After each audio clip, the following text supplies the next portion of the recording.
नमस्ते बच्चों, मैं करमजीत राज की उच्च प्राथमिक संस्कृत विद्यालय संग्रिया से अपने एनसीईआरटी कक्षा 10 की मैथ को शुरू कर रखा है और 8वीं प्रश्नावली पे अपने पहुंच चुके हैं। त्रिकोणमिति का परिचय। तो त्रिकोणमिति का परिचय के अंदर आपने उसमें उसके क्वेश्चन हल करने से पहले आपको त्रिकोणमिति के जो सूत्र हैं और जो उसकी सारणी टेबल है उसके बारे में आपको पता होना चाहिए। उसी से ही फिर आप आगे सारे क्वेश्चन हल कर सकते हो। तो त्रिकोणमिति के अंदर आपको सीक्वेंस पता होना चाहिए। पहले तो साइन थीटा, साइन के नीचे आता है कोस थीटा, कोस के नीचे टेन थीटा, टेन के नीचे कोट थीटा, कोट के नीचे सेक थीटा और सेक के नीचे लास्ट में आता है कोसेक थीटा। ये इनका सीक्वेंस है, साइन कोस टेन कोट और सेक कोसेक। इसके बाद एक सूत्र होता है लाल बटा कक्का। ये आपका इस पूरी प्रश्नावली में काम आएगा। लाल बटा कक्का आपको याद होगा तो अपने देखो सबसे पहले वाला सीक्वेंस याद हो और ये सूत्र याद हो, फिर आपको कोई भी दिक्कत नहीं होगी इन क्वेश्चनों को हल करने में। तो देखो सीक्वेंस के अकॉर्डिंग अपना सबसे पहले क्या आता है साइन थीटा, और इसको देखें तो पहले क्या आता है ये और इसके नीचे क्या है ये। एल का मतलब क्या है लंब, एल का मतलब क्या होता है लंब। ए का मतलब होता है आधार और के का मतलब होता है करण, के का मतलब होता है करण। तो देखो सबसे पहले वाला लेना, ऊपर से भी पहला और नीचे से भी पहला। तो ऊपर पहला क्या है एल बटा में के। साइन थीटा क्या होता है लंब बटा में करण, क्या होता है लंब बटा में करण। इसके बाद देखो कोस थीटा 2 नंबर पे है तो 2 नंबर ले लो, ऊपर नीचे दोनों 2-2 नंबर। क्या है ए बटा के, क्या हो गया कोस थीटा आधार बटा करण, क्या हो गया आधार बटा करण। टेन थीटा 3 नंबर पर आया तो इधर से भी 3 नंबर पर चलें, इनको भी नंबरिंग दे दो 1 2 3 4 5 6, इनको भी दे दो। ऊपर से चलोगे पहला 1 2, ये तीसरा, चौथा इसको लिखोगे ये 5वां और ये 6ठा, इस प्रकार लिखोगे नंबरिंग आप। ठीक है, यहाँ पे लिख लेते हैं अपने अच्छे से 1 2 3 4 5 6।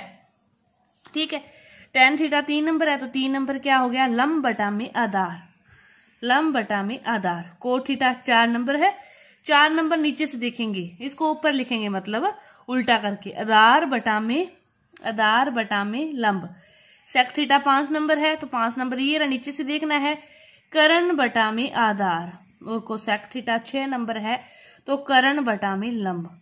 एक चीज ये तो लिख लिया आपने, उसके अलावा एक चीज और देखो ढंग से कि ये दोनों क्या है एक दूसरे के उल्टे है ना। ये लंब बटा आधार है, ये आधार बटा लंब है, तो इसका मतलब एक सूत्र अपने को यहां से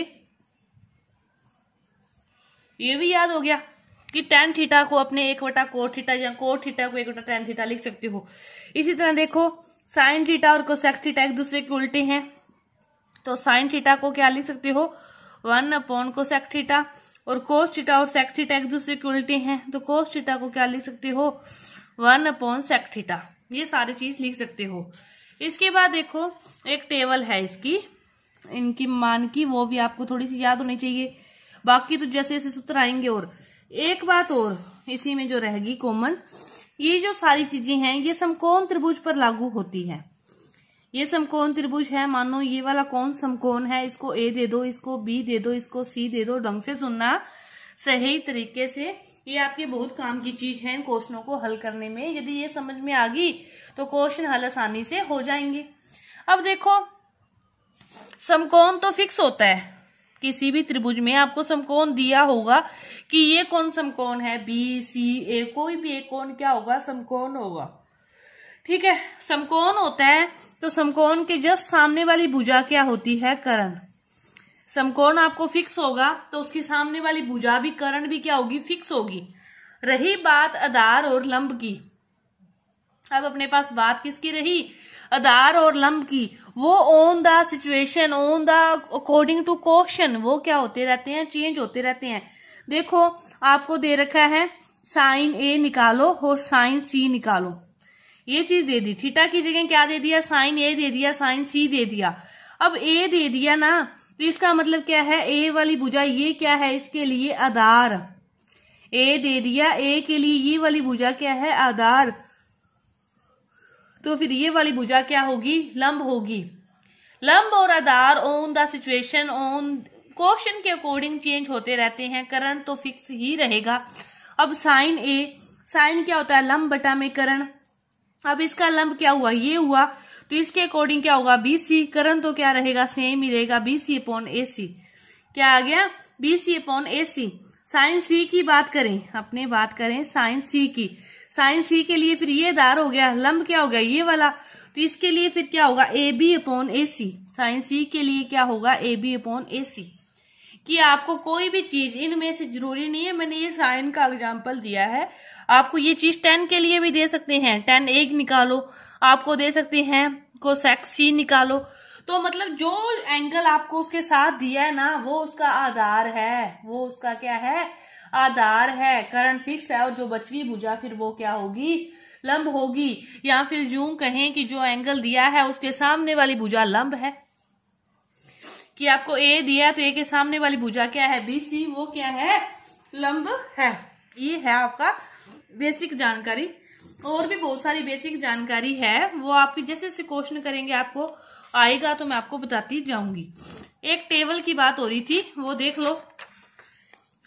sign theta, cos theta, tan theta, tan के बाद क्या आता है, कोट थीटा, कोट के बाद सेक थीटा, सेक के बाद कोसेक थीटा। ठीक है, यहाँ पे ये अपने हल कर लिए थोड़ा सा।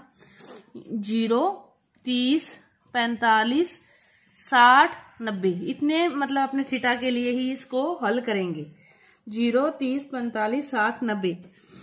सबसे पहले क्या करो, यहाँ पे लिखने से पहले इस टेबल में अपने ऊपर लिखते हैं, अपनी संख्या लिखी 0, 1, 2, 3, 4, संख्या लिख ली 4 तक। कितने एंगल आए, 1, 2, 3, 4, 5, तो 5 संख्या ही होगी। सभी को क्या करो, 4 से भाग दे दो। सभी को क्या करो, 4 से भाग दे दिया। अब 0/4 तो 0 रहेगा, ये 1/4 रहेगा, ये कट के 1/2 हो गया, ये 3/4 ही रहेगा, 4 से 4 कट के ये क्या हो जाएगा, 1 हो जाएगा। अब सभी का अंडर रूट निकालें, तो 0 का अंडर रूट क्या रहेगा, 0 ही। 1/4 का अंडर रूट क्या हो जाएगा, 2। 2 का अंडर रूट होता नहीं तो अंडर रूट 2 होगा। इसका निकालेंगे तो 3 का होता नहीं, तो 3 का अंडर रूट 2। 4 का क्या हो जाएगा, 2, और 90 का कितना मान आ जाएगा, 1 आ जाएगा। ये है अपने पास साइन की वैल्यू।